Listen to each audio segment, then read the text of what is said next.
Kei te heke iho te tā huhu rangapū o te runanga o tūwharetoa, a tōpia rāmeka i tōna tūranga, kia whai ia i tētahi tūranga hō mōna i te manatū o te Arapautama.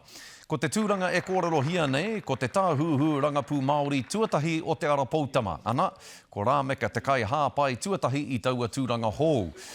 Te minita i te Arapautama, ara hea ki te minita i te Arapautama, ia harikoa ana ia i te whakawhiwhinga o Rāmeka ki taua tūranga.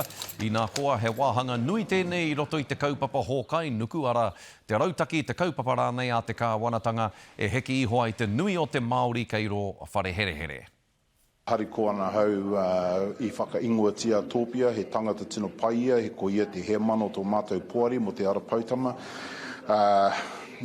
He whiringa tino pai rau atu, ko tēnei te whainga tuatahi, te whainga matua mo tō mātou rautaki te Hokairangi, kia whakaingoatia tētahi Māori, upoko Māori, hei arataki wenei kaupapa kei roto o Hokairangi.